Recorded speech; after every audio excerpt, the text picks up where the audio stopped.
everybody, welcome back to the Golden Bolt, and welcome to the first episode in over a month that doesn't involve Shrek. God, that feels really good to say. Now, this week we're playing a download game, the first time I don't have a case to hold up for the game I'm showing, so I'll just put a little logo right here like I'm holding it up anyway. We will be playing Epic Dumpster Bear on the Nintendo Wii U. Is it a diamond in the rough, or should you just toss it in the trash? Let's find out. Is that a good pun? That wasn't really good. Should we cut that? No? Leave it in? Okay. So where do you find history on an unknown indie game? Naturally, by going right to the source. I spoke with Ron, the developer of the game over at Log Games, about his game and how it came about. Ron always knew he really wanted to work on a momentum-based 2D platforming game in the style of Mario or Sonic, so before he even got around to the visual side, he focused on ironing out the controls. Unlike many Unity games, this game makes exclusive use of in-house code.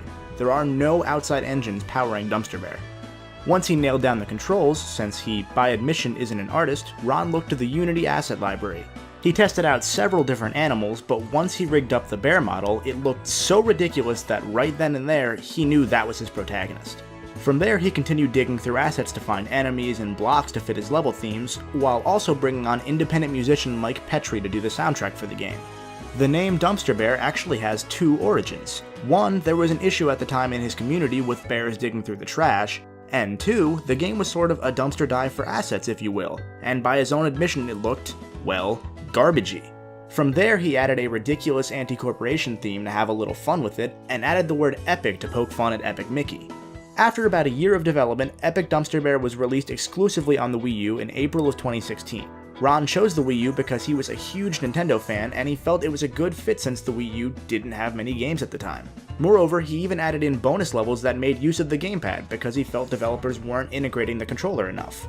That's right, a one-man indie developer used the gamepad more than Nintendo themselves. The game follows Dumpster Bear, who's just a bear. Corporations have destroyed his home and forced him to eat out of dumpsters to survive. One day he decides enough is enough and vows to take vengeance on those responsible. In his way sit countless obstacles, but Dumpster Bear isn't afraid.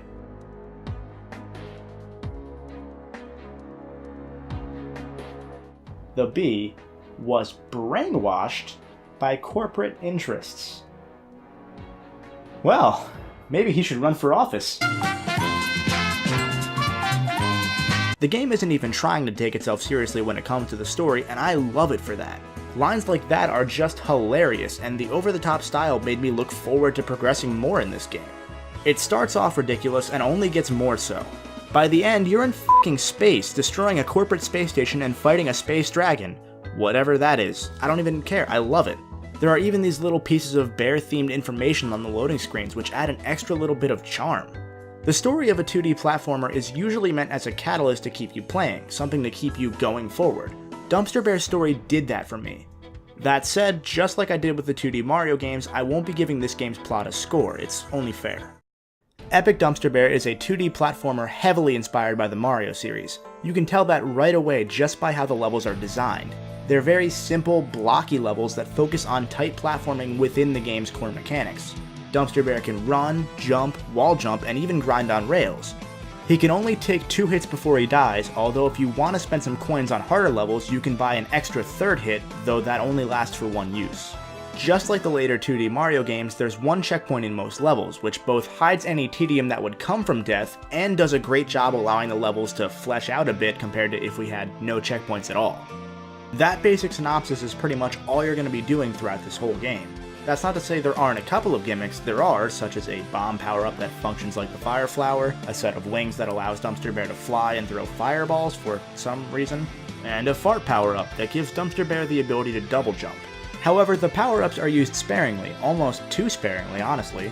Almost all of the game's 50 or so main levels are just Dumpster Bear with his basic abilities, with the power-ups being relegated to their own levels or the boss fights. I almost wish we had more levels that made use of those power-ups because there was a lot of room for experimentation on that front. I was totally expecting a bullet hell auto-scrolling section with the wings power-up, but I never got one. On top of the power-up specific levels, there are also some puzzle levels that make use of the Wii U's gamepad. These are pretty fun as well. Each one has 4 color-coded objects that you can activate or deactivate, and the objects vary based on the world you're in. They may start as platforms that you have to activate to move, but by the end you're playing with portals. They're a nice side dish to the main course, but nothing more than that really. Even if you do include those extra things, you're probably thinking that this game sounds too basic, and you'd be wrong. The level design starts simple, but the game constantly expands using those 4 basic mechanics. In a short time, you're going from your basic platforming levels to sprinting through a castle at a lightning pace. Mario becomes Sonic. Speed is an entirely optional beast here, but it's when you're going fast that you realize just how well made this game is. The levels, just like Sonic, albeit to a lesser extent, usually have a more difficult upper path that cuts down on time if you can manage to stay up there. Hell, just like Sonic, this game has bumpers that knock Dumpster Bear around, which he can use to bounce towards alternate paths as well. The more difficult paths are incredibly tight, I'm talking 1 block wide platforms sometimes, but when you're in the moment you never sweat about it. The levels are so meticulously made that you get a feeling of euphoria when you're blasting through them. Each level truly feels like a progression from the last, and each world introduces new concepts and new enemies. Now, many of these obstacles are clearly inspired by Mario, such as fire bars, hammer bro mummies, and flames that jump out of lava, but many of them are also on the unique side, like corporate drones that carry cows, and the cover for an Avenged Sevenfold album. By the time you're in the space station dodging Tesla coils, lasers, and missiles, you feel like a pro. Perhaps an even better indicator of how solid this game feels to play is in the player's muscle memory. It's nuts how easy this game is to pick back up. There aren't many games I can put down and then come back to later without losing a step. I had to put the game down for about a week 2 different times during my recording of Dumpster Bear, and as soon as I picked it back up, I immediately felt one with the bear. There was no warm-up phase like I have with many great platformers. I could just go and trust myself and the game's mechanics. One of the only mechanical complaints I have about this game though is a tiny nitpick with the wall jump. In this game, you have to hold in the direction of the wall you're on, not in the direction you're jumping towards. If you switch directions before you jump, Dumpster Bear lets go of the wall he's on, which is a bit counterintuitive compared to many platformers, and led to a couple of deaths early on. It's something I got used to over time, but it still felt a bit off. The same goes for the timing of moving objects and enemies. The movements of platforms and such don't always seem to be synced up correctly, so at times you have to wait for several seconds until things line up right for you, which just kills your sense of momentum. It doesn't happen all that often, but it's really noticeable on levels with a lot of moving parts. The only other thing mechanically that I could complain about is a tiny hitbox issue. The game will take you out of the crouch state immediately when you let go of the analog stick, as opposed to taking you out when your uncrouch animation is finished. That means Dumpster Bear will take damage if there's something right above him despite him not actually standing when he's hit by it. Also, if you just winced a tiny bit when I mentioned an analog stick, yes, I use an analog stick for this game. It's one of the only platformers I'll ever use a stick for because here the precision isn't based on the spacing your character has, but more in the momentum he has while getting to that spacing. Even with a momentum-based platformer like the classic Sonic games, I would never be caught dead using an analog stick, because those games are still focused on spacing precision.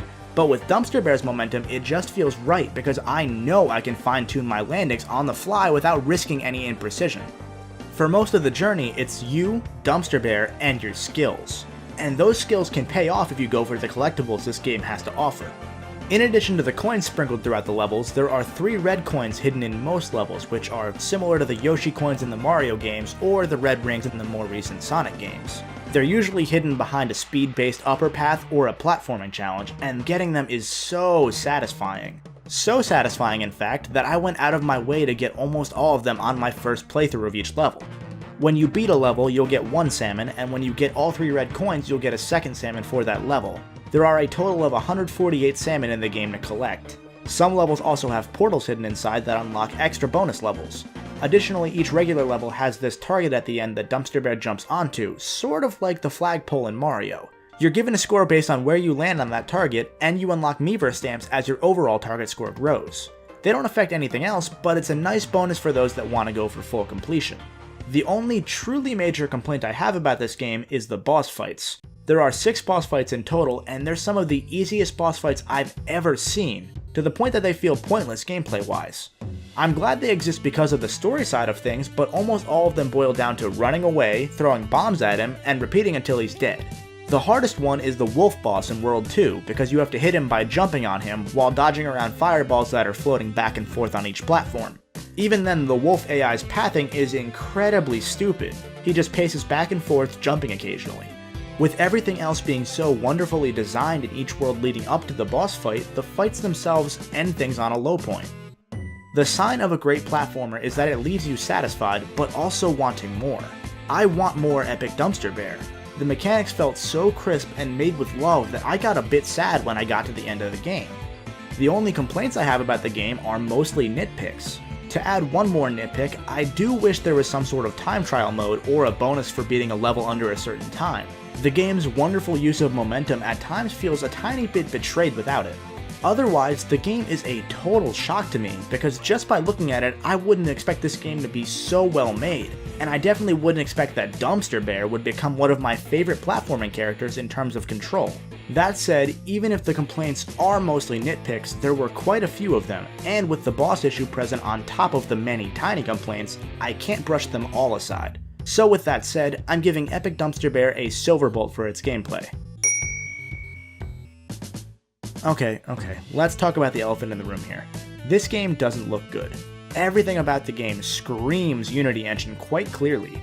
To go on a tangent for a moment, as somebody who's designed a couple minor games in the past despite having zero artistic talent, I know how tough it is. Either you're stuck with horrible assets you make yourself, subpar assets you find in a library like Unity, or you're bottlenecked by having to wait on an artist to get the assets done for you, and that's if you know or can afford an artist.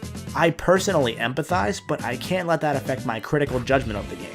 That said, the experience visually is surprisingly cohesive when it comes to story. Yeah, I'm not really sure why mummies are attacking Dumpster Bear. Are they brainwashed by corporate interests too? But most of the time, things feel like they fit where you are. That's not true of most Unity games, so I have to give some credit where it's due. The Asian temple world having walking bats and Avenged Sevenfold is kinda weird though. But yes, to be blunt, the game looks ugly. I personally see that as part of the charm. I mean, just look at how Dumpster Bear runs. He's so doofy, it's friggin' adorable. How can you not love that run animation? Realistically, I'd have to give the game a bronze bolt if we were looking at just the graphics. But we can't ignore the audio. Okay, the audio also looks like it's taken from Unity. Let me specify further. We can't ignore the soundtrack. This game has an excellent custom-made soundtrack, and it shines. From the first world's upbeat, banjo-filled theme to the epic space station synth track, every theme matches the world it's from. And more importantly, each theme is driving.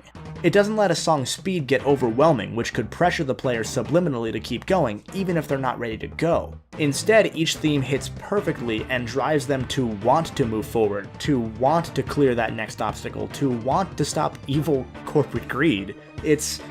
I can't say enough to compliment this soundtrack. Obviously though, the visuals are objectively going to bring things down a bit, even if I personally see charm in them.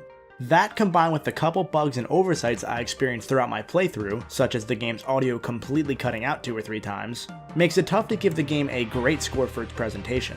I'm gonna go with a silver bolt for this one. This game surprised me, it really did. When I found this game, I was just perusing through the eShop sales and bought it on a whim as a joke. I figured $5 couldn't hurt for a game titled Epic Dumpster Bear. And it didn't hurt, I'm glad I picked this game up. Somehow Dumpster Bear gave me a renewed appreciation for control in platformers, and furthered the appreciation for good, solid momentum in them as well. So much so that I feel like I have to go back and give another momentum-based franchise another fair shot. If you're a fan of platformers, I strongly urge you to pick up Epic Dumpster Bear. Graphics aren't everything, and this game screams that at the top of its lungs. You can pick it up on the Wii U eShop for around $8 normally, though it might occasionally be on sale for about $5. And speaking of that momentum-based platformer I mentioned a moment ago, I think it's time I stop putting it off. So join me next week when I tackle Sonic the Hedgehog. If you like the video, be sure to hit the like button. If you like the person making the video, be sure to subscribe. Thanks for watching as always, and stay golden.